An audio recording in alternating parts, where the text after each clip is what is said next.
Hey guys, Sean here, and welcome to the F1 Word Live. A massive apologies for being late, as usual. I'm good at that. Just some bitrate problems. I'm hoping you're all okay now. Yeah, I've lowered it quite a bit, so it's weird because it usually runs all right. So I think it's just a select few. Let me know in the comments if it's still playing up, and I will do what I can, but kind of not a lot I can do now, guys. We are diving straight into it. Oh, good, Streamlabs isn't working. It's one of those days. How are we all doing? Are we all good? Everyone seems to be all right-ish. So, yeah, we're going to be talking about Williams in just a few moments' time. We're going to talk about something that I don't really know a massive amount, if I'm being completely honest. We'll see how this goes. Could be very, very interesting. All being well, we're going to pull in a guest pretty much straight away, which I never, ever do. You might know him as a guy who usually does the Verstappen career mode on YouTube, but he's made the switch over to Twitch. That rhymes, and I didn't mean it to. Ryan, how are we doing, mate? I am very well. How are you doing this fine December evening here in England? It's lovely. So how are you doing? I'd be better if the internet worked, mate. It'd be fantastic. Yeah. iRacing. You've made the switch over to Twitch. I love saying that. I'm sorry. I will stop saying that. A video platform. We'll say that. It makes it more easier. Yeah, it definitely does. You're enjoying it, though, aren't you, mate? You can tell in your streaming you're just having so much more fun with it. Yeah, I mean, for the last 4 or 5 years now, I've been doing F1, and I just wanted to do something different. And iRacing I've been doing since 2012. The way it's gone since 2012 is just incredible, with which we're going to be discussing today. And it'll be nice for the viewers who are not knowing of iRacing and what it is, and talking about the rise of esports on that side and what it's bringing to other forms of gaming platforms like F1 has done recently with the esports series, and be great to talk about on this podcast. So thank you for having me, as always. So. No worries, mate. Thank you for coming on. I've been watching you for years on your F1 stuff, so it's a little bit weird for me at the minute, but we'll get there. We'll come on to the F1 side of esports in a bit. You're racing Radicals in iRacing. Just to those that don't know what iRacing actually is, I'll be honest, I had to do quite a bit of Googling. I have no idea. It's all right. Just let them know. I know it's obviously a game and whatnot, but it's a lot more competitive than, say, the Cody's games, isn't it? Oh yeah. Basically, in a nutshell, iRacing is a simulator game. Like a lot of people in your stream will probably know like R-Factor 2, Assetto Corsa. It's in that sort of borderline, and there's a whole variety of cars, ranging from what you see on the stream right now, a GT car, to like the open wheelers, so up the ranks. So you've got like the Skip Barbers, which is like a very popular series in the States. Formula Renault with a certain Lando Norris driving that a few years ago. Yeah, who binned it the other night on your stream. He did indeed. I actually beat Lando Norris, so that's a great feeling for me to take away. And then after that, you've got the F1, the McLaren MP430 in the iRacing Grand Prix series. And at the minute, they've got a Pro Series going on right now where I think there's about like 100 people plus that have signed up for it, and only 22, I think, get through to the World Championship Series, which runs, I think, in March. So it kind of follows the same path as the real-life F1 season, and it finishes around about the September-October time. So it runs through the entirety of the season. There are some huge names over there. And, yeah, it's an absolutely brilliant sim, I have to say, and definitely on the rise, I have to say. Yeah, it's an online subscription thing as well, which, you know, I look at it and I think I might give that a go. But if anybody saw my F1 2017 career mode, they'd probably advise me against that. It's not something I'm generally that good at. But Radicals, that's your team, I believe. Yes. Yeah. Yes, they are. They are, yeah. They also, obviously, they do the Blancpain, which is what you're involved in. What other side? Do they do like all the areas of esports, of iRacing, or is it just... We do. We're the only team in sim racing to have all, like, at least a driver in the highest tier World Championship Series. In NASCAR, we've recently signed Nick Ottinger and Matt Buser, who are very talented drivers. I think one of them was a former NASCAR World Champion. We've also got the F1 Series. We've got about 6 drivers in that. And we've also got the Blancpain. We've only got one team in there, but we've got a real life. Well, it was actually a sim racer. It's a similar competition to the Gran Turismo series. I can't remember who won that. Who is now in Le Mans, or driving the Nissan GTR. But his name's Glenn McGee, and in real life now he drives the Mazdas, and apparently he's going to be linked up with the like GT program as well coming next year or whatever. So I don't know too much about him, but only been there for a few weeks, well, a month now. But yeah, as I said, we're the only team in the highest tiers, and that's good. We're expanding an audience for like all the NASCAR people who'd like to support the team and all that, getting sponsorships through Glenn as well. And we want to try and break into other forms of like simulators, like esports events. Like we're going to be doing the a big R Factor 2 endurance series by a team called Simply Race, which is based near Silverstone, I believe, and they've recently done the 24 Hours of Suzuka that had WTF1 in it. Matt and the guys there, they went and they also had Coanda, who are, in my opinion, probably the biggest team out there at the minute in terms of their driving, their driver lineups, and they're just incredible set of drivers. But it's great because you meet them. Like these aren't real like AI people that I've been doing iRace F1 for so long. These are actual real people, and we all meet up at an event at the Nürburgring in September of every year at an expo, and it's just great to talk to. And the community on iRacing, especially in this team as well, lovely bunch of people, and it's a great place to be. And if I'm going to be honest, I wish the F1 community was like that, and not bicker over small little things. And it's just, and a game that's pretty pants at best at times. So I bet it's quite a relief actually to race against proper racing drivers and not a dodgy AI, to be honest, and terrible penalty systems and whatnot. So it's definitely it is like, for example, there are some former F1 drivers on there, even real life F1 drivers who are on iRacing right now. Max Verstappen comes on an odd day. He likes to pop on. He's actually working with Fanatec, with the Team Redline, and I think some of the people in the chat may know this team, for a certain Gregor Hutu and Bono Huis from R Factor. They are a very established team. You've also got like Rubens Barrichello is on iRacing. I'm trying to get some others now. Scott Speed, ex-racing driver, yeah, Scott Speed. He's actually in our team. Scott Speed. I thought I'd bring him up. Yep. Rallycross. I think he's a three-time Rallycross champion in the States, and obviously he used to drive a Toro Rosso. So it's good to have someone like that in a team that knows how these cars drive, especially the Rallycross side of things, in his Beetle, which is actually, funny enough, in the gate in iRacing, which is pretty good. So he knows some setups and what to do and what this bit does and how it affects the car, and he was very close with iRacing in making that car itself, because the cars get laser scanned to what it's like in real life, provides data as well. So if it does this, then it's gonna does this little bit on track as well, and it's something brilliant to have someone like that of his caliber in the team. Is great to have, and it's great to have. It's great to have someone like that, and it's good to talk to him. Just not about racing, but in general as well. So it's not like you're just talking to the racer. You're talking to a guy that is brilliant in lots of platforms right there. So yeah, it's obviously F1. A lot of people saying esports is the future. From what I've watched this last week, obviously Ryan made the switch to Twitch. I'm going to say it again, and I watched your streams and I've watched a lot of other streams. It is so much more exciting to watch than, say, the Abu Dhabi Grand Prix was. So could it have a few? And obviously it's not going to take over from motorsport, but it could have a much bigger future than it's got now. Definitely. Definitely. I mean, for example, I want to bring back the Gran Turismo competition they had.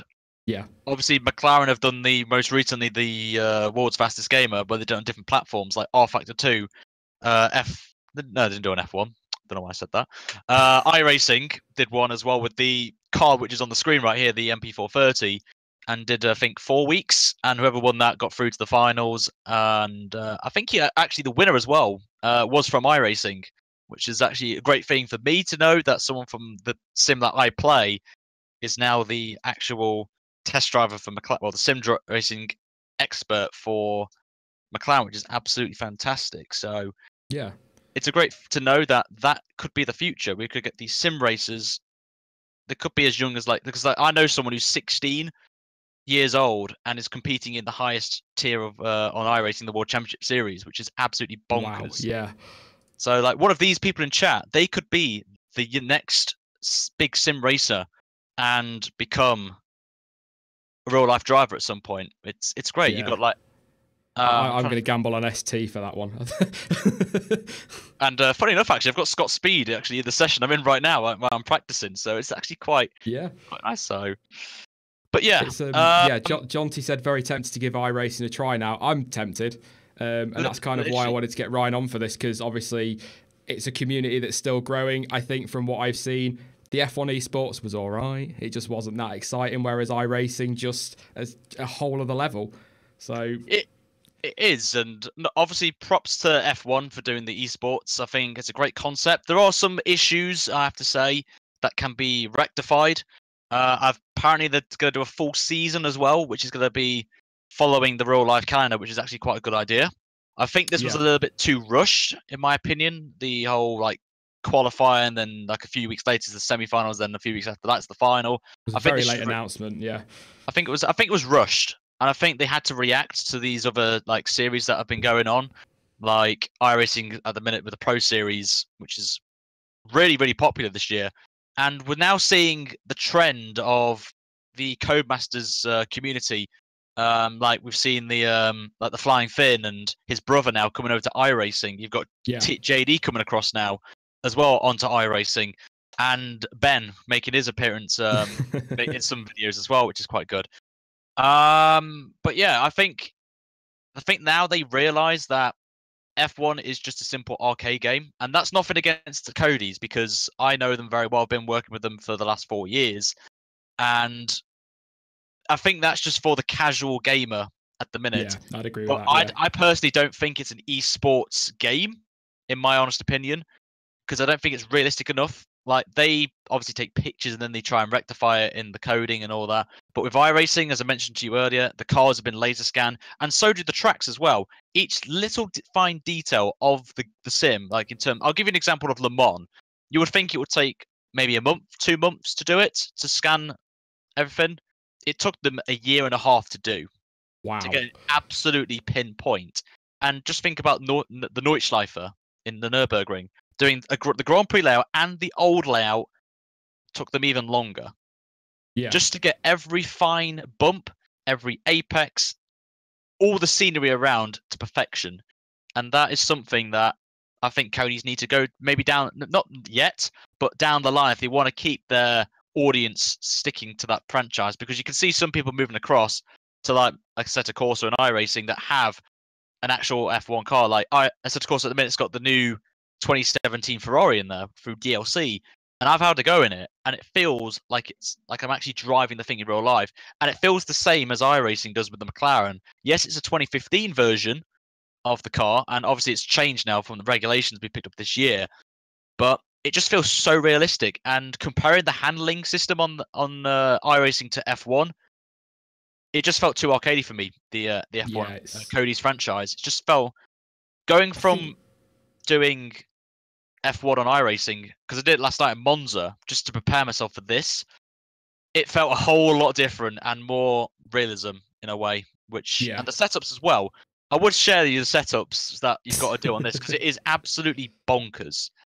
And the setup compared, because you only get like 6 tabs on F1 on Codys. This one, there's only 4 tabs, but it separates into like so much, like dampers, camber, wishboning, suspension, tire pressures, obviously, engine moding, hybrid system, everything.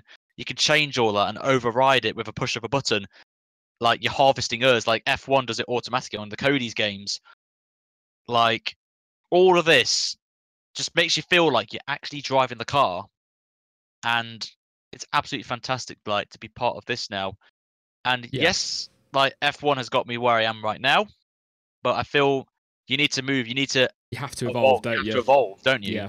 And if Codys need to sort this out, because I feel in the next few years, with the recent issues that they've had, they could lose the license, I feel, for the F1 game. And I feel they could somewhat go down the simulator route, which I feel would be the best way to go. Yeah, it'd be beneficial for them. I think my biggest problem with the F1 esports, if I'm being honest, Ryan, was it's F1 has this habit with everything of just being a little bit late to the party. I know you were saying it was rushed, and I totally agree with that. It just feels like they're probably 2, 3, maybe even 4 years too late. When you look at things like the FIFA esports, they've been going for years now. They just, even your Call of Duty stuff around esports, you know, F1 again just far too late to the party. And then they've got Codemasters game, which, like you say, a great game for the casual gamer, but even they had server problems in their competitive semi-finals and finals. So, well, I can give an example. In the final, someone's PC literally, what do they get? They're literally driving, and the game crashed. yeah, Not their fault whatsoever. The game just crashed, and there was a tweet he put out, just like complaining about, which I actually don't blame him for doing that. He's come all the way to Abu Dhabi, having a shot of winning the prize, and in the first race, his chances are over.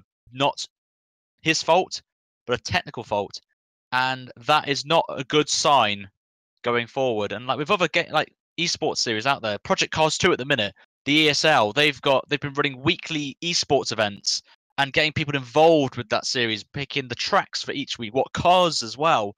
The Cody's need to do some more interacting with the fans as well, yeah. and they need to do that. Otherwise, people are going to go away, go to these other sims and other games that are doing esports, like FIFA. Like FIFA's been going for so long; it's been hugely successful. They're doing regional championships as well, and it's just, you know, they need to sort their crap out basically, because all these other racing platforms are doing an incredible job.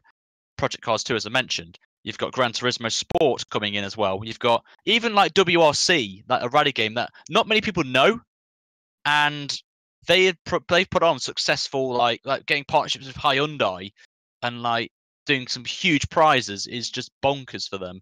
Yeah, and they're getting that sort of people. But I don't think the prize. Yeah, some of the prizes in the Cody's games is not too bad, but I feel they're not giving enough for someone to get interested into that sort of game. Yeah, no incentive to kind of invest the time, is there, like there is with iRacing? Yeah, like with iRacing, for example, you can win like 20 grand, like £25,000, like just from winning like a 10 race series is ridiculous. Like, yes, they don't have, you know, they don't go to Abu Dhabi and all that, but it can lead you somewhere. Like Martin Cronje, like probably is like well known right now because he's the guy who beat like this guy called Gregor Hutu, who won like since it started the World Championship Series, which I think it was in 2010 till 2015. So that's 5 years in a row doing a Michael Schumacher. He won the World Championship, and he was like the guy like to look up to. But now we've got this other guy coming in called Martin Cronje, who's won practically nearly every race this year in the World Championship Series. Everyone's looking up to him now, and it's bringing more people across, more people to the community of iRacing. And people are learning how to drive each car, and that's something that you don't see in F1. People are very, very secretive with setups. And if like just say for like someone in the chat right now who has never played F1 before, comes onto it, has no idea how to set the car up, and has no idea if they want to progress. Yes, they'll get there eventually if they learn how each thing works, because obviously codes give you a little tip. But with iRacing, anyone there is going to help you. Like, just give you some tips, not give away like what to do precisely, but they can give you fine details. You can get coaching over there because there's Coanda have been partnered by VRS, which is a big brand over there on iRacing, and they literally provide data packs, literally setups, telemetry, lap guides, videos, everything on there. At the minute, it's free, but apparently I've been told they're going to be doing like paid subscriptions like a month, which is not a problem. But I would pay like literally £10 to learn how to be quicker, and then from that I can learn how to make a setup, and that's what I've done as well. And I think people in the community in F1 need to do that and help other people and get into this, so you have more people to compete with, be more competitive. And at the minute, no one's really doing that, which is a shame, really, if I'm honest with you. And something that I would have done if I had time, but I'm a very busy person right now with my other projects. So, but yeah, if I give you a couple of questions from the chat, because I know you've got to get off at 4:30. You've got a race tonight, so I'll yep, half an hour, literally dedication. This half an hour before a race, an actual big race. for you guys. I'm dedicated to you go. guys. So the Saint FTW says, Ryan, how do you get into an iRacing league? pretty simple. Go on iRacing, go in the forums. There's an actual thread for like iRacing leagues and discussions, and just go in there. There's also a leagues page as well, which will come up with every single league on iRacing, and literally just ask. Literally just go into the thread and be like, right, my name is Ryan. I like doing this. Would you like to? I would like to join the league. What's the process? And people are over there. The moderators over there will help you out. Literally, put it this way: it's more simple than an F1 league does. And I've been in leagues before, and yeah, what can I say? But yeah, literally, go into the forums. There's a league thread. There's hundreds and hundreds of leagues that you can get in, from like oval racing, NASCAR, IndyCar. You've got Rallycross coming in as well. GT multi-class racing like LMP1, like WEC for example, IMSA, F1 leagues as well, Formula Renault. It's just a large variety, which is great, and that's why I moved over, because I can progress learn other cars and drive them, because I don't want to be stuck in one thing. I like to learn other cars and experience what they feel like if I was driving it in real life. Because if I went into a racing car right now, yes, it's going to be a tiny bit different, but in an overall perspective, I would know what to do, because I've driven it in the virtual world, and with it being, like you say, they're simulators, aren't they? They're as good as the precisely real thing. So precisely. What is the best channel to watch iRacing on? There's Mine. quite a few actually, isn't there? Obviously Ryan's. Yeah, you need to go onto Twitch. But it's sort of like a spectator, like as just a race on an evening. I watched on Friday. That's going to bug me now. Yep. Follow Radicals on Twitter. Yes. If you follow on Radical, if you post, basically post links. Yes, I just wanted to clear up something that Jordan's just mentioned right now. Yes, they are coming. Both the Audi and the Porsche are coming. I think it's the 2016 version or the 2017 version. And apparently it was supposed to come out last week in the new build that came out, but they're going to hold it off because they're trying to get the hybrid system to actual precision. That's how far they go iRacing, because they want to make it as realistic as possible for you guys to drive it. So it's like you're driving the real thing. Yeah. What was the question again? I forgot. Best place to watch it. Yeah. I would say me. I've got a race in half an hour, but you can join after this podcast, because I would recommend this podcast. Subscribe if you haven't already. Subscribe to this. What he said. Yeah, this is from a former F1 YouTuber. Do this. I think I recognise actually in the chat. I think I recognise this from one of yours. The name Geordie or Yordi. Yep. Geordie. He's a big fan. Yeah, Geordie is a big fan. I love him. But no. Apart from me, there's other iRacing streamers out there that do it. I can't remember any of them because they're all got weird names. I think you can just literally just stick iRacing into a Twitch search, can't you? And you just find so many. RaceSpot's probably the main broadcast channel to do iRacing, because they cover a whole load of stuff, from the iRacing World Championship Series, which again starts in March.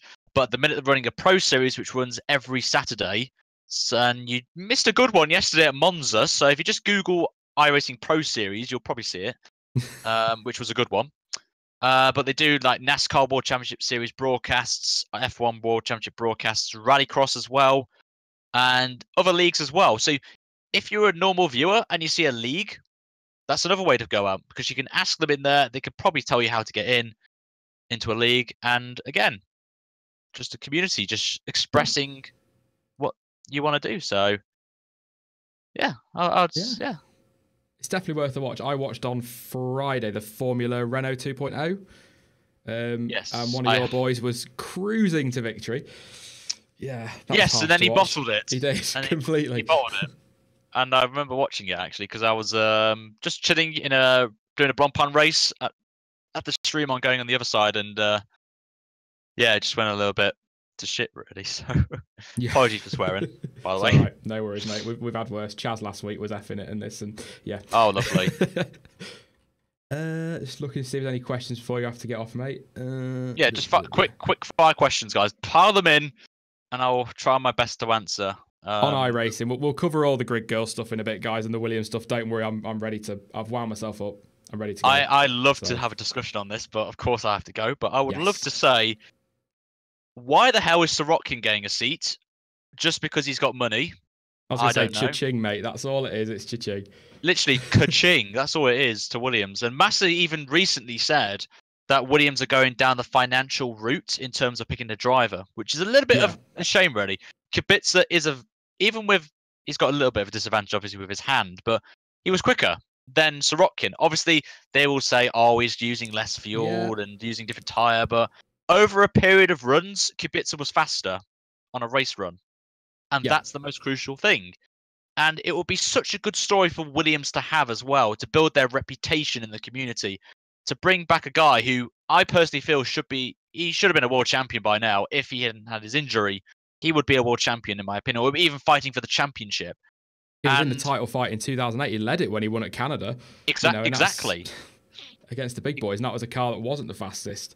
I think the thing that bugs me is I like Kubica. I think I'd rather have him over Sorokin, but for a driver like Wehrlein to not be on the grid, scoring points in a Sauber 2 years running and in a manner, and a year ago he's considered for the Mercedes seat, 12 months later he's not going to drive. That's where I really get, Indeed, and the whole grid girls thing, I think it's just a lot of rubbish, really. They need to be on there. It shows a bit of diverse, that it's not just as my team speak was going off there, sorry. We need to see more women in in terms, not in like a driving perspective, but more everywhere. Like, obviously we've seen Claire Williams, obviously. But losing grid girls, it's just something that I've seen since I started F1, which was in 2000 when I first started watching an F1 race at Suzuka. I know it very well. But yeah, they need to be on there because it just shows more diversity in F1 and not just a whole like 100% manly sport, which is not right because there's people behind the scenes that are women that do like aerodynamic stuff, like I'm trying to think of some other stuff. Like, yes, they're in catering and hospitality and all that, but like social media PRs as well. They're mostly women as well. And the issue I've got with this is the whole Carmen Jorda thing, that she's representing now the women in terms of trying to get them in, which is absolutely bonkers. Why they would have that? I would rather have Susie Wolff in there because yes, she was a test driver for Williams, but she's the sort of person that a young girl would get inspired to get into racing. And there's so many talented women out there that are racing now in all forms of like racing, F1. GT cars, even like in IndyCar, and like obviously yes, it's a little bit different to F1, but like Pippa Mann, she was incredible, and I think it was in 2008 she nearly won like a few races there, and even nearly won Indy 500 as well. Yeah. So, in my opinion, there needs to be more women in motorsport in general, but for F1 definitely, because if the grid girls go, then it's just going to be a completely manly sport, which is not what we want to see, and it won't bring the female audience across and no one to look up to, because at the minute they've only got, personally in my opinion, Claire Williams. So there's just nobody else about. Is there just one question before you have to run off, mate? It's come up a couple of times. Is it worth it on iRacing without a pad? I think I know the answer. Without a wheel, sorry. I think I know the answer to that, but you most likely you do need a wheel, but you can use a pad.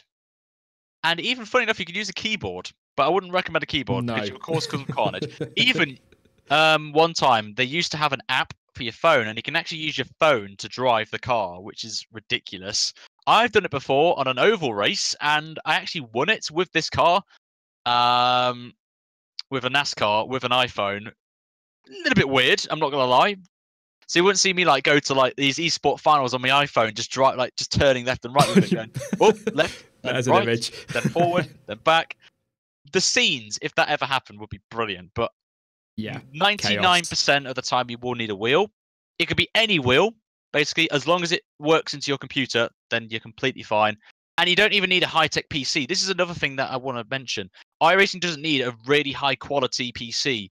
You can run with really crap settings on your in your laptop, or like even my old MacBook Pro works on it completely fine at 60 FPS. And my MacBook's like, I'm trying to think now, 6-7 years old now, So any PC can run it at the minute. So you'll be fine to go on there. Just the subscription's not bad if you look at it into the future. If you get like a 2-year membership, it's not that too bad really pricing. And it's probably all you're going to play as well, so it's probably worth it. So exactly. Yeah. Right, mate. I better let you go. Otherwise, you're going to be late for your race, and then I'll be in trouble. So that's all right. I've only half an hour. It's all right. That's last minute practice, so it's all right. I'll still be watching. I'll still be watching. You know me. You're welcome to stay on if you want, mate. You're welcome to stay on. Yeah, you just hear me shout and like saying like naughty words on stream for inappropriate 16 or under that you have as your audience will not like to see that. Definitely. Well, actually, if you've ever been in voice chat, mate, you'll have heard a lot worse from some of them. I promise you that. So. Yep. Oh, mate. Luke. Yeah, I think we're going to bring Jonty in. You just let me know when you want to go, Ryan, mate, and we'll go from there. That's all right. If you want to bring Jonty in, it's fine. I can always make my way out. So let me know when you're running away, and then I can say, bye and all that. Yeah. Jonty, I don't know if you've met Ryan yet, mate. This is Ryan. Ryan, this is Jonty. Hello, mate. You all right? Yeah. I'm just wondering, are you not going to get a reprimand if you're not there ready to hear the national anthems or anything like that? Oh, mate, yeah, we get all that, mate. Standard, standard for a broadcast, just simple national anthem of America, about 6 times this season. So, I'm used to it now. So, you'll be getting big American announcements soon as well, won't you? If you're not careful. Yep. Donald Trump signs RyanL83 to his White House team to represent motorsport abroad. Well, that's a terrifying thought. That is a terrifying thought. I don't know why I said that. Right. So, Jonty, we're just gonna I don't know whether just to wind you up and let you go or what. Williams. They're after a replacement, not a replacement for Lance Stroll, unfortunately. They're looking for a teammate for Lance Stroll. Sergei Sirotkin, does he deserve that over Kubica and Wehrlein? No. Short answer. Yes. Someone agrees with me. He doesn't. He's not good enough. He is a very fast driver. He was always fast during, well, not always, but he was frequently fast in his Formula 2 years. But there were so many other drivers there, far superior. Yeah. I mean, I didn't say I'm a rant. I wind myself up. I let myself go in a rant, and I don't explain things. And that's people love it, so that's fine. But Lance Stroll, Sergei Sirotkin, they're not bad drivers. They have to have some pedigree to make it into Formula One. Otherwise, Williams would just not even bother as the chat decides to go down. There we go, lovely. Otherwise, Williams wouldn't, no amount of money. I couldn't turn up to Williams tomorrow with $50 million and take a seat. So they've got to have some pedigree. But for me, the only reason they're in that seat now is because they're paying the money. If they didn't have the money, they'd probably be talking another 2 seasons in F2, then maybe a reserve role at Williams before getting a seat. Whereas, yeah, it just infuriates me. It really does. Yeah, it's just a shame that it's becoming so dominated by the money for the drivers. I can understand the money dominating the team side of the sport and the constructors, but the drivers themselves, it should just be purely on skill. Yeah, absolutely. It's I mean, there's always been paid drivers, haven't there? But yeah, I mean, if they can bring money in with them, either their own or through sponsorship, it's a bonus for the team. But surely they should be focusing on the driver, because yes, Williams are pulling in. It's reported to be $15 million that Sirotkin's paying. But as Ryan said, the whole story behind Kubica and this magical fairy tale comeback, if they've got a clever PR team, it's going to be a lot more than that. Well, to be fair, they've got Nico Rosberg. Like, Kubica has Rosberg as his manager. Have you heard the reports that have come out in the last 24 hours about Kubica and Rosberg? No. No. Ooh, juicy. Okay, so basically, apparently, the reason the driver announcement has been stalled now to January is because Nico Rosberg has turned up to Williams and thrown a whole proposal on the table for Kubica to get the seat. Okay, so apparently they've offered $1 million for Kubica to start the first 7 races of the season. If he can perform as good as, which shouldn't be too difficult, or better than Lance Stroll, he will then get a contract for the rest of the season. If he doesn't, and Williams decide to drop him, Sirotkin will pay $10 million to race the rest of the season. Musical chairs, just like we had at Toro Rosso this year. But apparently that is what is being reported at the moment with that one. That's a deal. That's why it's been postponed now to January. So lots more uncertainty at Williams if they go down that route, and just music, like I say, musical chairs, just like Toro Rosso. Yeah, I've got to say that'd be very hard to not snap up if I was Williams. That's both bases covered. Exactly from a business perspective, but imagine Robert Kubica just about matches Lance Stroll, and they just say, "Now we want the 10 million, off you go." That's another kick to a guy who should definitely be there ahead of Sirotkin. Yeah, but I really can't see that happening. You look at Stroll's season, a second row start, kind of helped along by the weather, and one podium given to him on a plate. Yeah. Kubica will outscore him at every race they both finish. I'm just sorry, I'm just writing that one down, Jonty. That's another one I can hold you to. If it happens, you've got to stop saying these, mate. I've already got yours. Yeah, but you say that, but the first one oh, right. Oh, here we go. the first prediction I came up with has already been come true. Yeah, no, you might have mentioned that 3 or 4 times this week, mate. That's what do you reckon to that one then, Ryan? Kubica in for 7 races and then Sirotkin? That's weird. That would be a bit weird. Be just as you mentioned, it's going to be a merry-go-round for bloody drivers changes and all that, like Toro Rosso did this year, which is just not really what you want to have as a team, to have that around your head in the media. Like, oh, they're just pickpocketing drivers out of the hat or whatever. Oh, we'll just go for Kubica for these sort of races, and then we'll just chuck him out of the way if he doesn't outperform Lance Stroll, which is a little bit strange, in my opinion. But just stick with one driver and just go for the whole season, then just decide afterwards. Yeah, and if Kubica has been rubbish for the whole year, then you put Sirotkin in the following year. Put him as your reserve driver. He's got a bit more experience, and people like me will stop criticising him a little bit then. So Exactly. I don't know. I mean, people saying, Williams, it's a business. They've got to make money. 2016, they made profits of £12.4 million. Profits. That's not anything else. So why are they taking money from drivers if they're making money? It's the day and age now, unfortunately. It's just how it is. Like, yeah, bringing just 15 million quid in, or whatever it was, I think John T mentioned, is it really going to be worth it? Like, end of season, like, in terms of, like, if they spend so much on development, and yes, that 15 million could maybe make a slight difference in performance, and if they finish like 10th or something like that, they're not going to get much prize money. They're just going to lose out really on profit. So I think they could go down in profit, next year. Yeah. If they have Sirotkin. What does it say about Bottas as well as a driver? If Sirotkin pays 15 million for his seat, yet Mercedes only had to pay Williams 10 million for Bottas. And discounted Mercedes engines. Yeah. As well. Yeah, that's true. Also, you got to think if they've really looked into Sirotkin's race history from Formula 2, he'll cost them more than that in front wings. The Maldonado effect. Yeah, because like I said, when he's quick, he is quick. But some of the sort of split-second decisions he makes are borderline dangerous. Success in the chat says Stroll is paying $35 million per year for that seat. I thought, is that fact? I thought that was over 2 years, $35 million for 2 years. Yeah, it was a 2-year deal, I think. But yeah, that's still more than 15 million to be fair. But yeah, it's if Williams chooses to get 2 bay drivers, I will lose all respect for them. That wasn't my statement, that was in comments, but I think I've said that this week a few times, to be fair. Yeah, I said the same thing. They don't need to. I think that's the biggest issue everyone has with it. A team like Williams don't need to do this.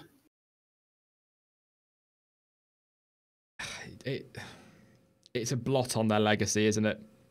It really is. But I can understand teams like Sauber. I get that they need at least a pay driver because they're not going to survive. The likes of Will Stevens, Rio Haryanto, Marcus Ericsson. They're keeping those lower teams afloat at the minute. But I guess it all depends on what money Ferrari are going to pump into Sauber. But I mean, I'm relieved, so relieved Leclerc got a seat because I'd have just gone off my head if he hadn't, to be perfectly frank. But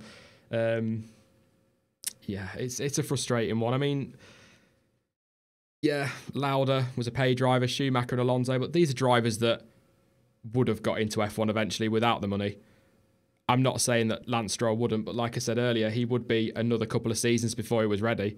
It's just the money that's thrust him into the limelight. Boris Johnson for Williams. Oh, Eggman. Anyway, Yeah. Anything else you want to add on that one, Ryan or Jonte? Nah. I Nah. did leave you a few messages though. Okay. Leave Oh you some- yeah. I did tell you to let me know, and I just I did. ignored you anyway. Ryan needs to go apparently, or so I've heard. Well, I've got Have a good one this afternoon, this evening, 18 mate. minutes. 18 minutes before 3 hours of racing. I'm gonna have 3 fun. hours, you see. We'll finish the podcast, guys, and then get over. Follow the links in the description to his Twitch channel. Make sure you follow over there and give him some support, because he'll be all right. But give him some support anyway. I would need it. I'm doing 2.5 hours stint apparently. Wow. So God save me. Yeah, definitely get over there and support him then. Yeah, we'll come over in a month or so, and just so you got someone else to lap. Yep. Yeah, or we'll just take them all out for you, mate. You'll be fine. You can get them out of the way. Why not? Thanks for coming on, mate. Hopefully we do this again soon, because it'd be awesome. But I'm sure I'll talk to you again. Yeah. If the people Very want soon. me back, I am more than happy to come on. Oh, of course they do. Of course they do, mate. We've got a nice little community here. So, well, apart from one or two, but yeah, it's all good. But I appreciate you inviting me on. And No worries, mate. maybe I'll see you guys soon. Yeah, talk to you again soon, mate. Thank you again. So there, John T as well. So there, Good buddy. luck for the race, mate. Thank you, and bye, chat. Love yous. Cheers, mate. Bye bye. So yeah, Williams on a bit of a.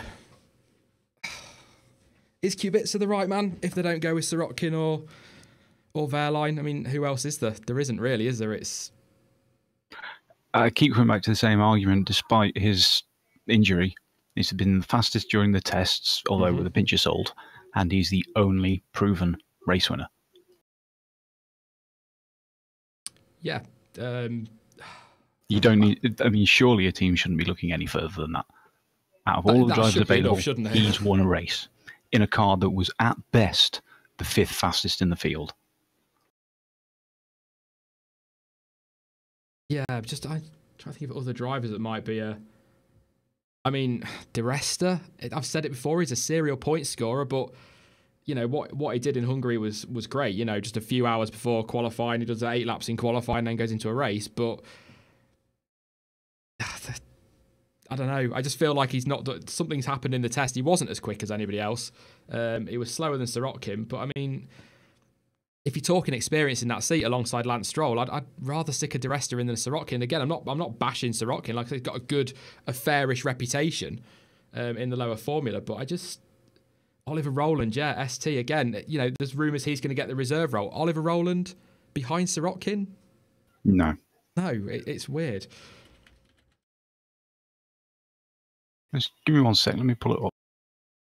Oh, Jonty's got Sturf. Let's have a look in the chat. How about Buemi? He's another one, Jean-Eric Verne, that just would drop from F1 far too soon for talent or a lack of talent in some cases. Jean-Eric Verne was a fantastic racing driver. Absolutely fantastic. Yeah, I think that whole period with Toro Rosso, they were just a bit. They were a bit too hot on shifting a driver out to get a new driver in.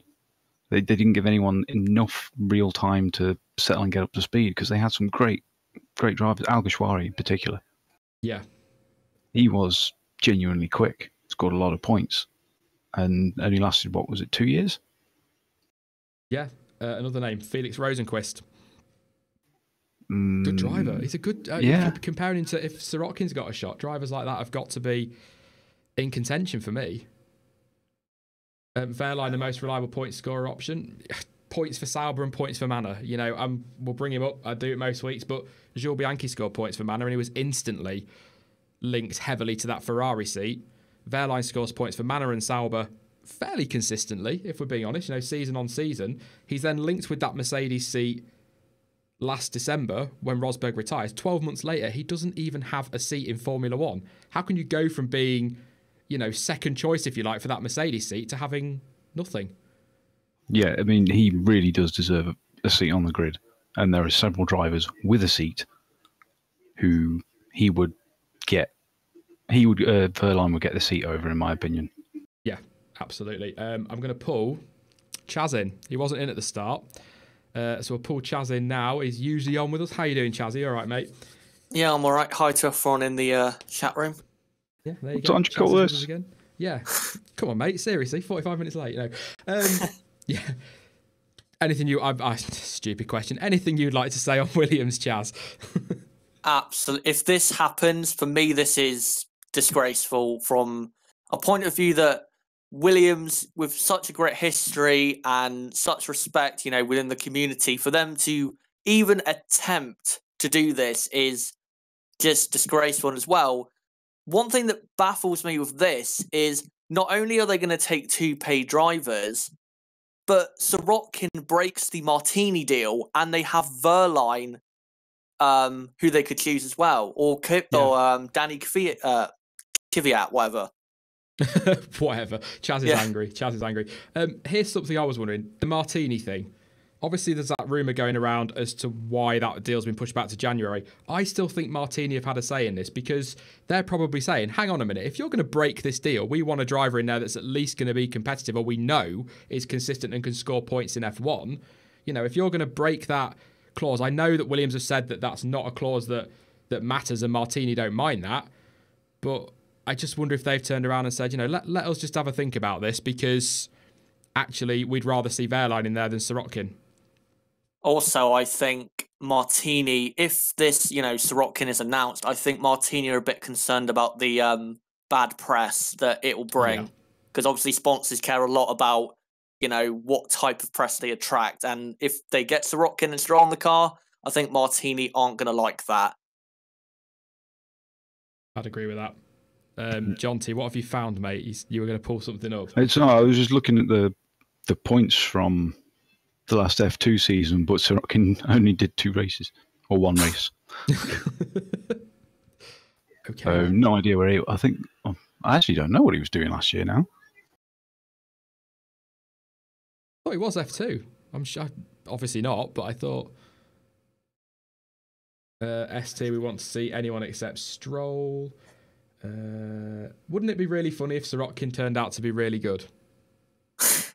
I don't know about funny. It'd be good if he did because it might just it might just save Williams a little bit on that one. But I think what I'd love to see is for Williams to take the Rosberg proposal and then after 7 races, when Kubica has outperformed Stroll, they keep Kubica, boot Stroll, and put Sorokin in that seat.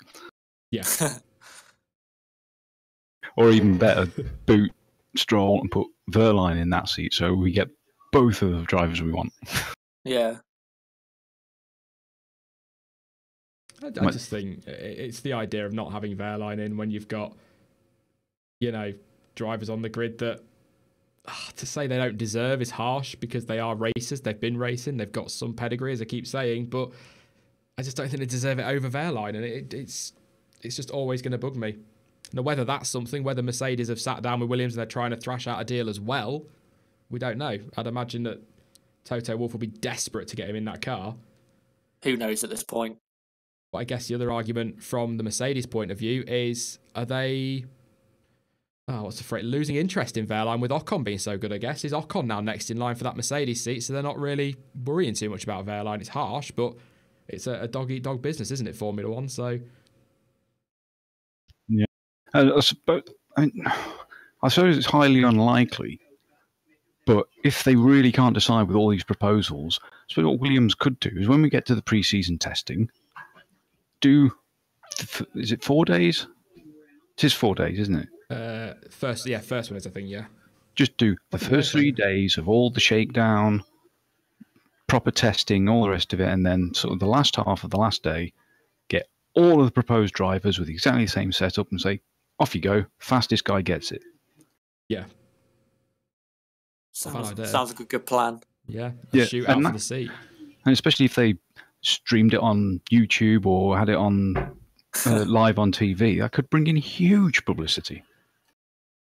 Wandy says, which driver would you choose? I would pick Verline, I think. Verline for me. I'd still say Kubica. There you go. That's all. Don't worry, guys. If I don't get to your questions, I didn't say it at the start because I wanted to get Ryan in because he had to get off. But if I don't get to your questions or your subs or anything like that during the stream, don't worry. I will read it all out at the end and we'll open up to Q&A as we always do as well. We'll leave Williams for now because I've got a feeling that's going to be a question that comes up quite a lot at the end. Jean Todd, thank you for posting this to me, John T. Just 10 minutes before came yeah. onto the stream. I've got a couple of quotes here from him. We'll just read the quotes as they are. No context. Even if the Mercedes was not always the fastest, Lewis scored points in 20 of the 20 Grand Prix. The cars are too reliable. The current engines are too expensive, too complicated, and too quiet, says the president of the FIA, the organisation that arranged for these engines to be in Formula One. Hypocrite much? Yeah, just a bit. I've still got a dent on my head from banging it on the desk. It's just the hypocrisy of that. I mean, what a statement. You know, they're on about sticking with the V6s for 2021. Oh, dear. And then he's not happy with them. It's not. It's the exact opposite of what the real problem is. I'm actually quite annoyed by this one. It's the lack of reliability that's caused the problems because the other teams can't compete. Yeah. Yeah, exactly, yeah. Mercedes have just been able to make it work for them. They've found the best option that is both powerful and reliable.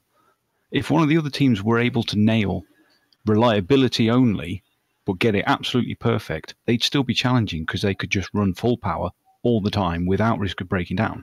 And then they would be competing with Mercedes, who will be doing bits of engine saving here and there.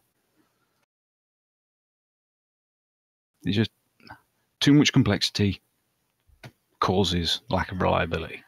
And it's the cost as well. He's touched on the cost there.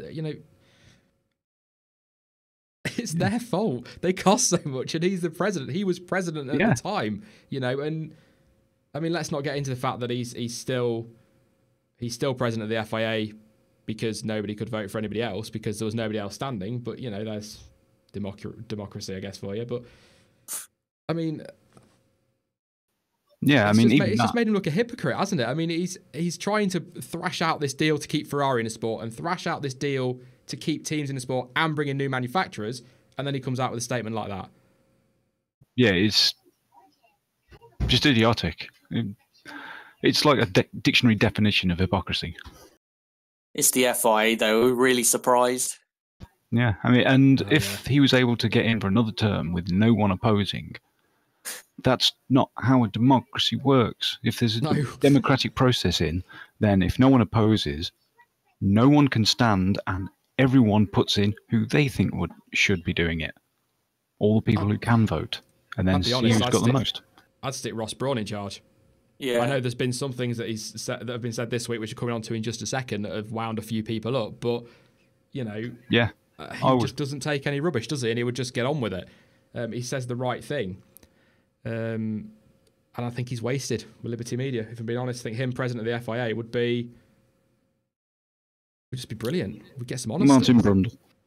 Martin Brundle, yeah, he wouldn't take any. Crofty. No blue flags.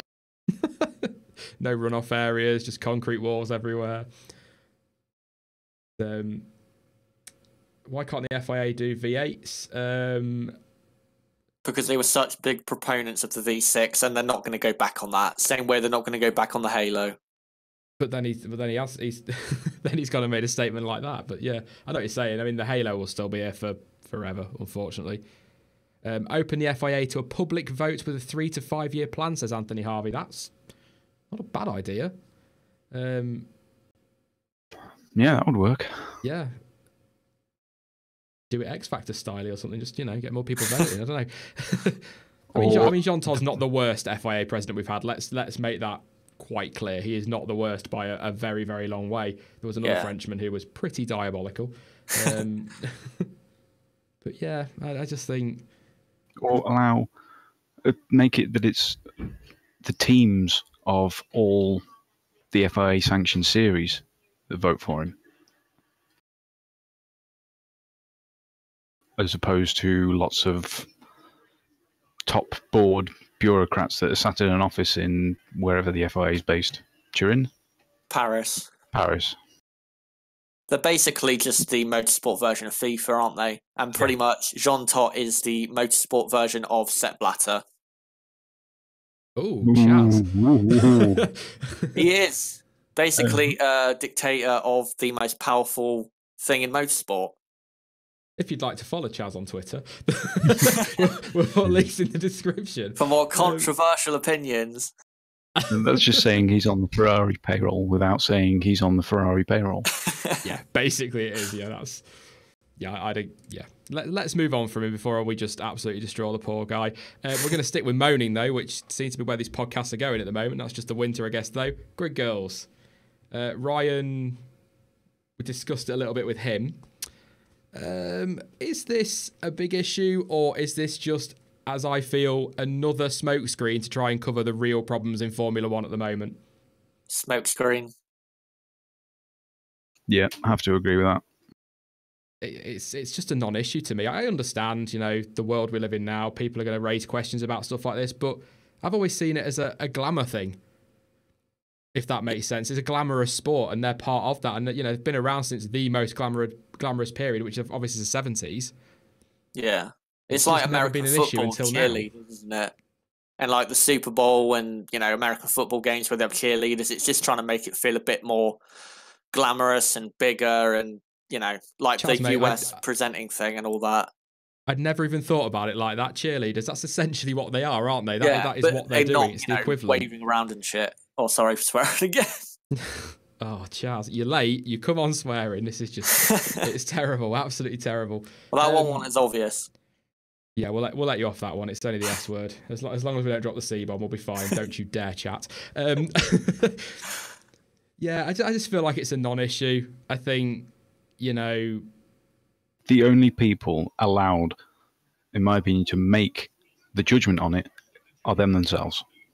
Well, there was it on BBC? BBC was it on 5 Radio, Live? I think 5 they were Live, talking about it, and they spoke to some grid girls, and they said, "We get paid, we're happy doing it, and we get to go to every Grand Prix." Yeah. So they don't have an issue with it. It's something they strive for. It's the same as when there was a big fuss and furore about cabin crew, air stewardesses. They made such a big deal about it being sexist and what have you, and ignored the point that this was a sought-after, very high-class job that women and girls actually wanted to do. How can something be sexist or what's the word, exploitative if it's what they want? Exactly. They sign up, don't they? It's their call at the end of the day. And like I say, they're happy to do it. No one's holding a gun to their head.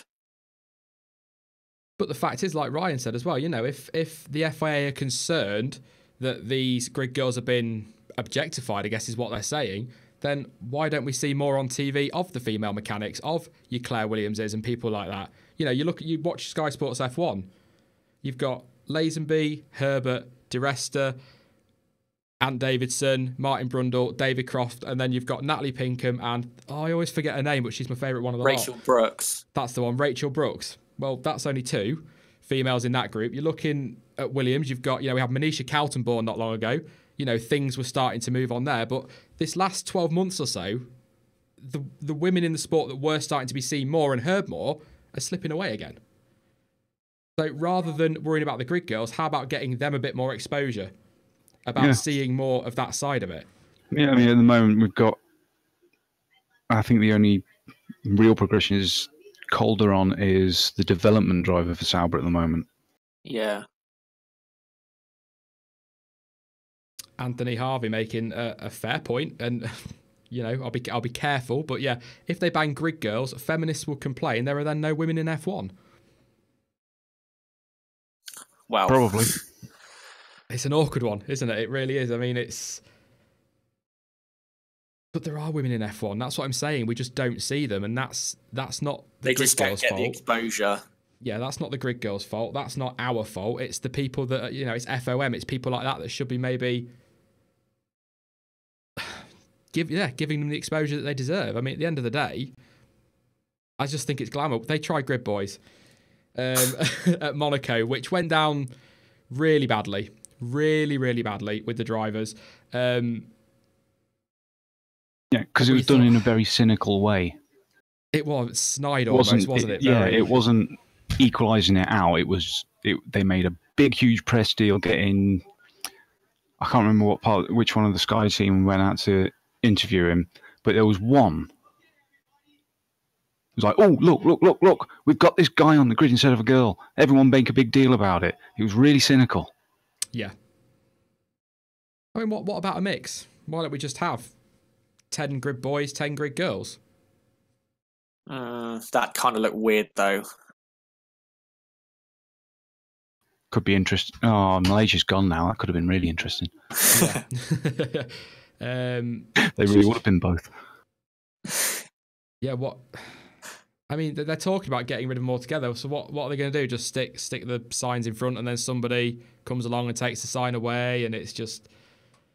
I don't know. It's just part of F1. You know, I've been watching it since '92. It's just always been there. It's never bothered me. As far as I know, people I've spoken to, it's never bothered them. It doesn't bother the grid girls. So why? I just... why is it even an issue? Like I say, it's just a smokescreen. They're pumping all this out. The logo, the grid girl situation, loads of other stuff. The Williams thing, maybe even. Just trying to cover up the fact that they're trying to get these deals sorted for 2021, and Ferrari are on about disappearing, and so are Mercedes. They've said that this week as well. Grid dogs. That's a great idea. That's an option. There you go. Yeah. Anything else you want to add on that guy? It's a little bit... I mean, I have to say, there's three guys here talking about an issue of of equality in F1, but there you go. That's yeah. No, I can get you an opinion if you want. Oh, God. Is it wrong that I'm kind of tempted?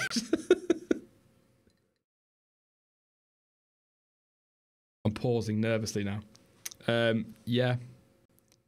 ST, he'd happily be a grid guy. Mate, I would. Every Grand Prix paid to do it. I mean, I'd never look anything like that guy would. I mean, I'd be an absolute state and probably wouldn't be a great advert for the sport, but there you go. Anything else you guys want to add in the chat? I just heard it myself, saying they get paid loads for doing it. They get to go to all the races. I'd do it if I could. Yeah. For me, the grid goals don't add or take away anything from the Grand Prix, so I don't see why they need to be changed. Yeah. Yeah, that's a really good point, mate. No grid dogs. I'd want grid kittens then. That would be the next argument, wouldn't it? Why haven't we got kittens in F1? Let's not go too much further down this road because it's getting weird. And just as I say that, I'm just going to pop that in just to trigger a few for a second. We're going to go into Q&A in just a second. So pump those questions into the chat, guys. Get them flowing. We'll answer as many as we can. We'll go for a few more minutes yet, so don't worry. If we've missed anything, keep going. I'll also go over your subscriptions as well, in case I've missed any. I had quite a few tonight, actually, which is awesome. Even though Streamlabs is down for some reason and not showing my most recent... I know, it is. Doesn't matter. Just ignore me. Just ignore me, guys. Oh, no, someone said mascots. That'll work. Mascots? Renault's already got the Aerocat. There was actually a suggestion that if it's about objectifying women and that's the objection, why don't they just dress them in team gear? No. Sorry, I actually missed that. They were just on. Somebody said as a solution earlier in the week that if they're going to, if it's a sexism issue or an exploitation issue, why don't they just dress them in team wear for the team that they're representing at that Grand Prix or for the driver they're standing next to on the grid? Yeah, good point. Yeah, I mean, I just don't think it's an issue. I don't think it's an issue, really. Yeah, I think you know that right from the get-go of it's a smokescreen to get rid of the to hide the real problems, or at least try to make people think less about them. Yeah. Right, let's get into some questions. Grid giraffes, for God's sake. Let's not get down too far to reduce costs for the team in Formula One? So what could actually be done to reduce the costs for teams in Formula One? Cheaper engines would be a good start. Clean up simpler the aerodynamics. Yeah.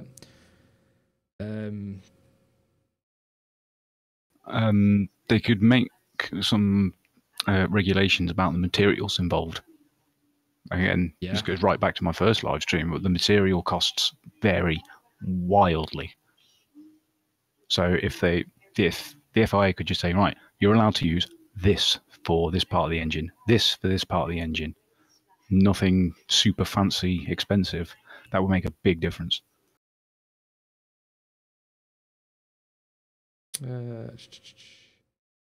Yeah, I mean, it's like say, go back to that first live stream, it's all right down to manufacturing where the costs start to soar, don't they? It's not just the engines and stuff like that, but the simplest thing is to make the engines cheaper from 2021. You know, is it better to have 20 disposable engines or an engine that's got to be manufactured to last, what is it now?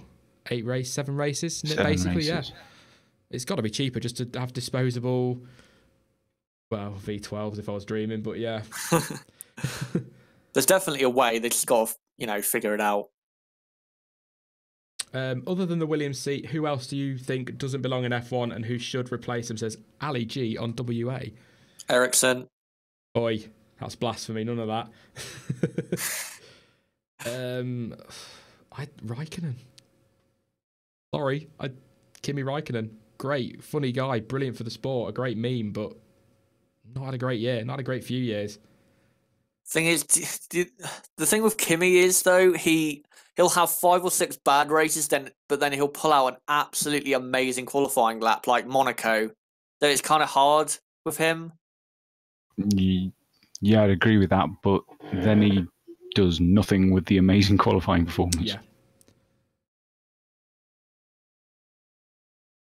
Which is a shame.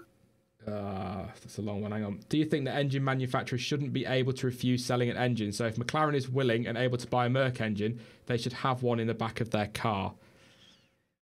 In terms of competition, absolutely. The problem is, if I were Toto Wolff and Mercedes, I wouldn't want a Red Bull or a McLaren having my engine. Exactly. Because they just beat them instantly. The chassis are so much better. Yeah.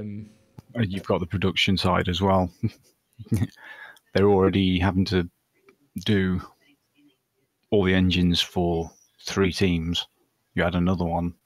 Have they got the facility to keep up with that? Yeah.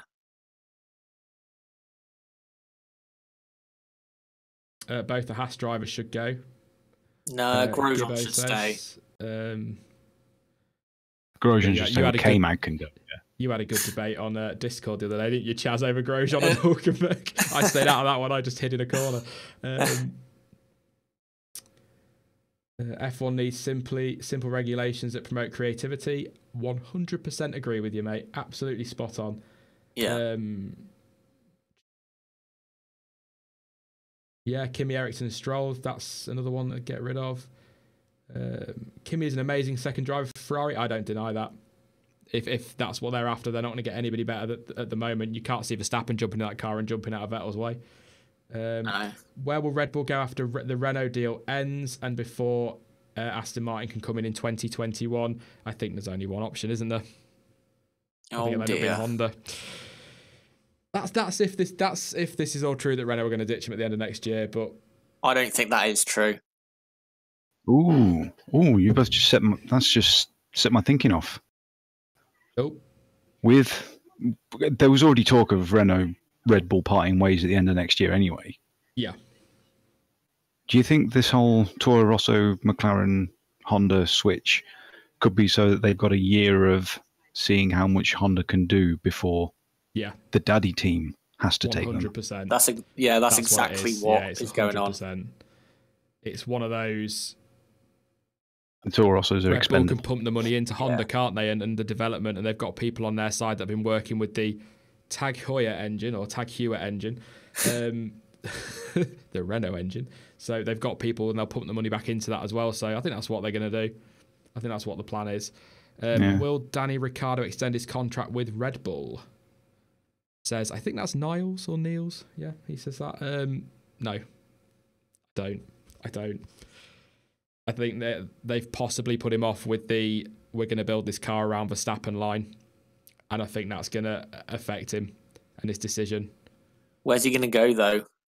I think he'll end up at Ferrari. And I think that'll be one of the biggest wastes we've seen in a long time because he's not a number 2 driver. He's too good to be a number 2 driver. He was okay. There are theories that Vettel was deliberately driving slowly in 2014. But Daniel Ricciardo was a match for him and beat him. So I just don't think he shouldn't be a number 2. If the engines work out as we hope, I think you could see Ricciardo as number 1 driver at McLaren for 2019. Has somebody written that down? It could. I didn't say will. Actually, no. I think, Alonso 1 more year. Wouldn't put that past him. Yeah, it's a fair point. Well, I was thinking, what about Ricciardo and Bottas at McLaren for 2019? Because I don't think Bottas is going to be in that seat in 2019, the Mercedes seat.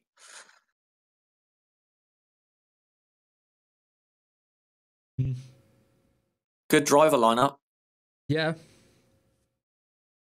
Luke Ryan says Grosjean replaces Kimi Räikkönen for a season or 2 in 2019, whilst Leclerc replaces him in the Haas. That's what I want. That's not a bad call. That's not a bad Each call. one just taking the next step up. Yeah.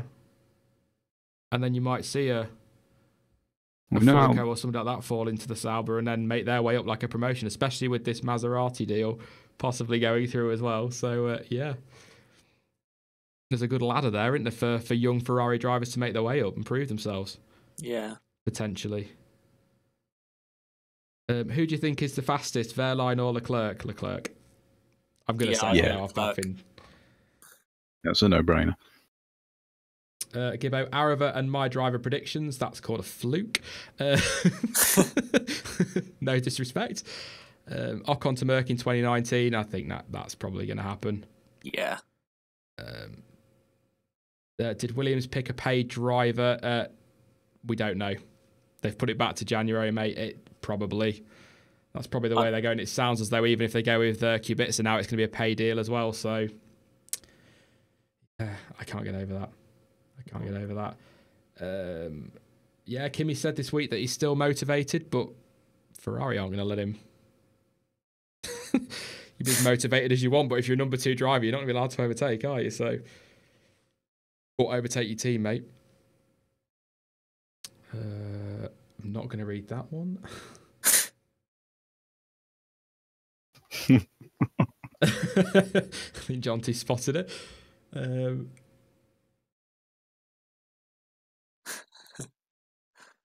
What are your thoughts on Kvyat then while I'm waiting for some more questions, Chaz? Because I don't think I've spoken to you much about this one. In my opinion, Kvyat should be an F1. I mean, he had, stupid crashes and the whole torpedo thing, but fact of the matter is, he finished ahead of Daniel Ricciardo in 2015, and we obviously rate Daniel Ricciardo very highly. So surely that is something to go off when when you're coming to a decision, say for Williams, who to put in the car. He's proven he's had, I think, 3 podiums. Yeah. Yeah, he has. It's 3rd in China. I think. Or is Mexico. it 2? No, it's 2 because he did Hungary, didn't he, as well? Yeah. Hungary in his first season and China in his second. I know that for sure. Might only be 2 then. I think I keep thinking he had one in Mexico in 2015, but I think that might be Bottas. He finished ahead of Daniel Ricciardo in his first season at Red Bull, despite the fact they both had the same number of retirements. We're only talking 3 points, but, just leave that one out there. Where will Bottas go if he's replaced in 2019 at Mercedes, asks Zach. McLaren. Yeah. That's a new one. I've not heard. Yeah, okay. I've got this funny feeling he would just slowly drift away. He's got the feel of one of those drivers that's got all the potential, gets in the front team, doesn't really achieve that much and just disappears randomly. Formula E? Maybe? Possibly. He reminds me of like a Heikki Kovalainen. Yeah. He had his chance and he slowly drifted away after 2 seasons. Yeah, and he wasn't slow. No. He kept Lewis honest for quite a few races. Yeah. Yeah. Do you think Force India can make a really good chassis to challenge for their 4th place in the constructors to keep McLaren behind, or could they make a challenge to keep the Renault engines behind? That's a good question. That's from Pablo. They're going to struggle. I think they will end up at least behind McLaren next year, but I won't be surprised if by, say, the last third of the season, they are the 6th fastest car behind Mercedes, Ferrari, Red Bull, McLaren, and Renault. I can see it. It's all down to what Renault do, though, isn't it, with that engine? I was just going to say the same as everything we came out with last week. Almost everything about next year comes down to that Renault engine. Yeah. Bottas over Norris? Not for me, mate, no. I'll be honest. No, I wouldn't. He's just... Bottas's best place would be as a second to Vettel at Ferrari. That would be his best job. Williams? We'll go back to Williams if it all falls apart at Mercedes. Never know. Depends what the driver lineup is, though. If it's Kubica and Stroll, but then Williams decide to replace Stroll with Wehrlein, then I don't honestly think Bottas will even get in there.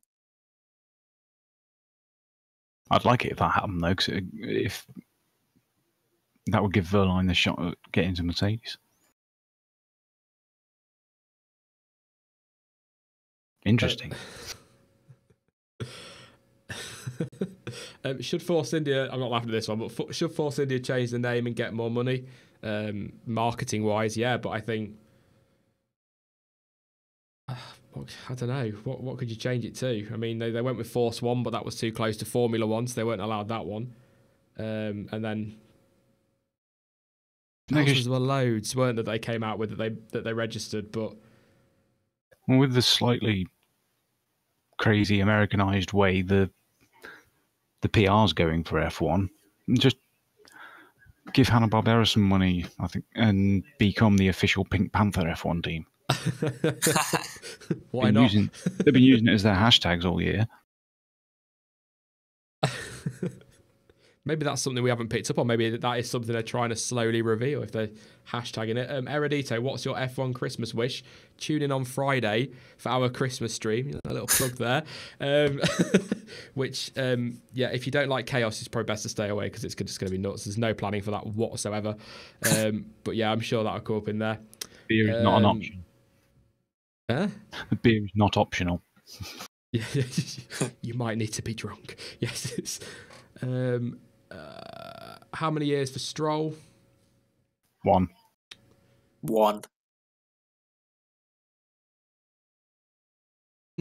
Yeah. Unless he improves massively, 1. When Newey leaves Red Bull and retires, will Red Bull fall way back down the grid? No, because Red Bull have engineers there who would have worked with him and probably took, tips and ways to design the car. So I don't think that'll happen. Yep, I need to jump in now. We've had a donation. Thank you so much to Scott of the Day. That is absolutely awesome, mate. So I'll read his question. Do you think McLaren will be battling Red Bull or Ferrari or Mercedes, or will they be stuck in the midfield along with Renault and Force India, etc.? Thank you for that, mate. That's absolutely awesome. Really appreciated. I mean, they'll be going up against Red Bull. They'll be top of the midfield. I think they'll be top of the midfield. Probably 4th. But I think give it another year and sort of into 2019, they're just going to keep climbing, aren't they? They've got the resources to do it, but they're up against 3 pretty formidable opponents, aren't they? With big bucks and pretty good drivers as well. So I think 4th would be a good year for McLaren, and I can see them doing better. And I know that we're all pretty confident Alonso's going to pick up at least one win next year. So I think they'll finish ahead of Force India. Yeah. Yeah, I think it's on Force India to lose their position, I think. Yeah, I'd agree with that. Gibbo says, which young drivers are you looking forward to in the future? For me, Lando Norris, Max Gunther and Joel Eriksson are 3 for me that, go watch Euro F3 and whatnot, and you'll find some great talent in there, and go and find those guys and watch some of the highlights because they are bloody brilliant. They really are. And there's a lot. There are a lot. But they're my 3. Yeah, they're 3 good drivers. I'd add Daniel Ticktum to that. Yeah, absolutely. And if he ever gets the recognition he deserves from Formula 2, Artem Markelov. Anam Ahmed as well. He's another one that won an award at the Autosport Awards, didn't he? He looks really good. Dan Tictum's done very well given the controversy very early in his career. He managed to turn that around nicely, so he's bounced back very well, and he's a good driver. But is he part of the Red Bull program as well?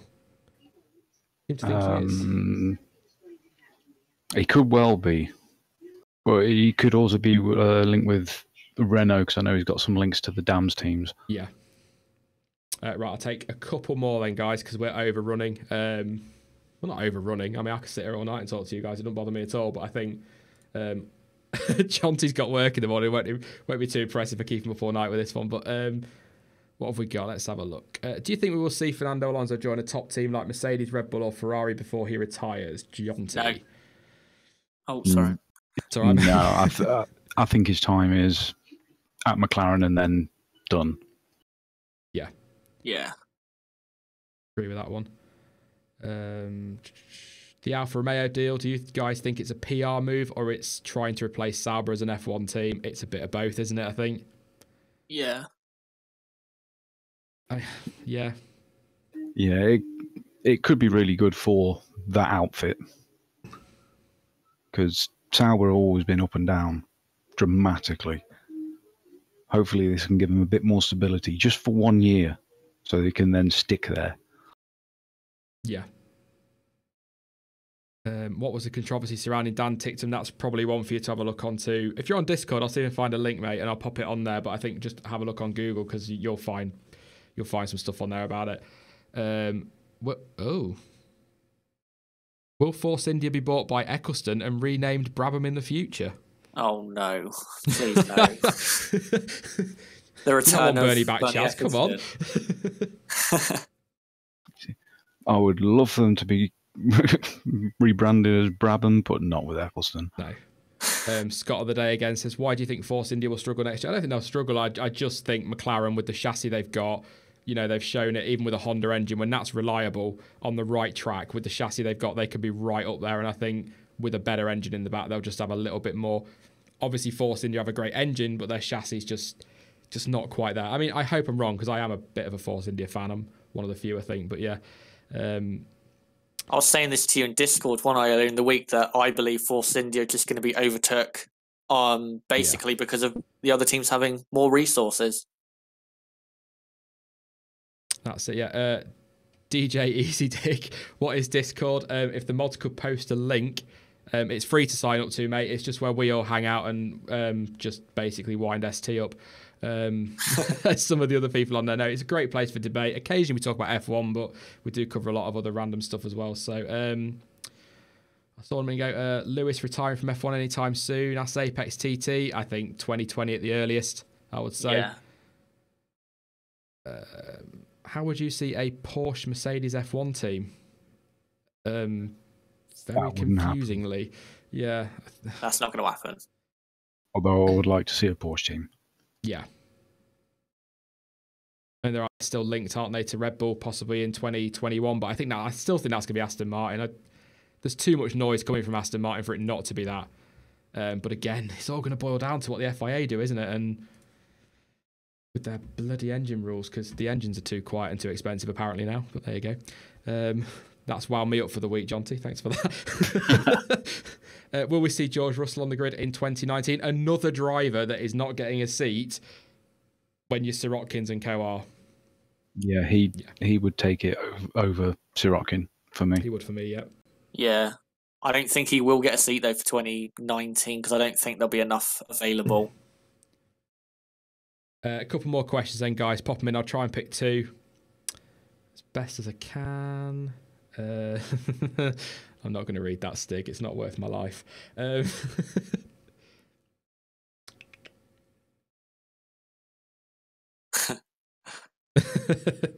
think you've just spotted that one, Chaz.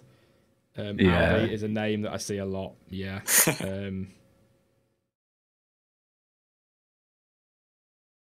Oh, that would be great racing. All Porsche, Merc and BMW. Yeah. Yeah. Sorry, I have to do this because it's a flipping super chat from Guess Who, Mr. Penguin Boy. Thank you for your donation. When are you dropping that sweet Boris Johnson F1 merch? If I were to say never, That they're not harsh enough words. No. I think over my dead body would probably be a bit more fitting to that one. I'm sure it'll be great, though. I'm sure it'll be great. I'm sure you can come up with some amazing designs for me to delete. That's the same as last week. It should have been 170. Yeah. We had a deal. Mate. I'm not impressed with that. Okay, fine. I'm going to read it because I've seen this a couple of times in chat. Now that I added milk to the cereal, tell me, is that milk now a beverage, a broth, or a sauce? Answer carefully. Chast. I have no idea. It's just cereal. Technically, it's a marinade. Oh. Mr. Technical there, getting on with that one. Well, hot. A Red Bull Ferrari, a Red Bull Aston, or a Red Bull BMW. Either, or. A Red Bull Aston for me. Yeah. Great to see back on the grid. And we'll finish on this one because this is actually a really awesome question. Do you see, not that the others weren't, of course, apart from maybe the cereal one and the merch one, but do you see any more than 10 teams on the grid in maybe 10 years' time? We need them. I love 24, 26 car grids. Yeah, I'd agree with that. It was, even if they weren't challenging, it was still something, it was just more spectacle, more noise. Yeah, I mean, I see. Again, we keep saying it. I think it's all going to come down to 2021, isn't it? As to whether teams want to come back or whether manufacturers want to come in. But, you know, even if we don't get a few more teams, if we could just get the likes of Cosworth back in the sport, you know, an independent engine supplier, that's going to help out massively with everything. I see a new team coming in for 2021, and I see a new team coming in probably 3 years after that. So two more teams. What about all this Chinese team that people talk about? I mean, that's something that keeps cropping up, but I think hasn't that been talked about for about 40 years or something stupid like that? It just always seems to crop up every now and again. Money's there, but they've got the capability for the aero and all that technical side, but they would have to buy an engine. Yeah, I think the rumors are absolute rubbish. But yeah. All right, here you go. Quick one. But all of us. What manufacturer do you think will be in 2021? I honestly think Toyota are looking back at it. Got a lot of investment in LMP1 though, haven't they, Toyota? But then others have got, Audi. I think Aston Martin will. I'd like to see Porsche. Oh, you know, Owen Delphins just said Jackie Chan F1 when? Well, he has got a racing team. That would be mental. That would be absolutely mental. F1 gone mad. Who knows? It could. The way F1's going, you know, even the FIA president doesn't even get it anymore. So, not that he ever really did. But, you know, I guess it could go anyway, really, couldn't it, in F1? Volvo F1 team. Yeah, that would be great. It would. But I don't think they've been doing that much hybrid work with their production stuff. Yeah. No, they haven't. Porsche 2021, another one. There's so many, isn't there? If we could get them all in, you know, BMW, Porsche, sod it, I absolutely would, as many as we could. But a Russian F1 team, obviously got Russian time in the lower formula as well, so that's possible. They've got the money to back them. I'll try not to. Maybe that's one for next week, John T. Or not next week, it'll be the week after, because we've got Christmas next week. I hope you guys are ready for that one, because that's going to be fun. Start getting your ideas on Discord for that one, guys. The Christmas stream. We've got some stuff we're going to work on this week with Eggy and the Penguin. That's not a kid's book, by the way. That is that is what we're calling him. Thank you very much, guys, for coming on again this week. We will do this again very, very soon, I'm sure, and we'll talk in the week. I think we've just about covered everything we're going to, so I think we're all right to go. So thank you again, guys. I'll talk to you in a bit. Thank you very much. Thanks a lot, mate. See ya. Yes. Right then, thank you to everyone who's got involved in this stream today. Thank you to Ryan, of course. He's going to be racing now. He'll be mid-race, so make sure you follow the links in the description down below to his Twitch channel, his Twitter, his YouTube. Get following, get subscribing. It's totally worth it, guys. Give him support and make sure you tell him that I sent you over, because, yeah, that's awesome. It's a good watch. Definitely iRacing is a good watch, and it's something that I think is going to come into F1 a hell of a lot. We're going to see a lot more of it soon. Very quickly, before I disappear, I need to say thank you to everyone that's subscribed tonight. Again, if I butcher your names, I apologise. But thank you to Nathan, Ashley, Jerry, Scandinavian, Swedish iPhone, David, Jelma, Mr. Logu. Again, I'll probably cock it up, but yeah. And to Gonchalo as well. And thank you as well once again to Scott of the Day and Penguin Boy. That's absolutely awesome. And thank you for your donations. If you haven't subscribed, make sure you do hit that subscribe button and like and all that sort of stuff that YouTubers keep saying, because, you know, we are on the road to 10k, so let's see if we can absolutely smash that. I will be back soon with more content. Don't forget to join Discord, because you can have a say in what is coming up over the winter on the channel and well into the future. And, yes, and we will be streaming this Friday evening at 7 p.m. UK time, or this coming Friday evening, 7 p.m. UK time, for a very random Christmas special. It is literally just going to be, we're going to open it up to Q&A. There's going to be a few funny bits now. I'm going to try and involve as many of you as well on Discord as is possible. So make sure that you come along to that one, 7 p.m. UK time next Friday. Yes. I'm dreading it, but I'm looking forward to it as well. I will be back, though, with more content later in the week. Next video is up on Tuesday, unless anything breaks in the meantime, but we will see. Goodbye, chat. Thank you for saying bye. That's awesome. I never say bye. I always see your messages saying bye afterwards, so there you go. I've said bye. But as ever, guys, thank you so much for watching. I've been Sean. This has been the F1 Word. And until next time, goodbye.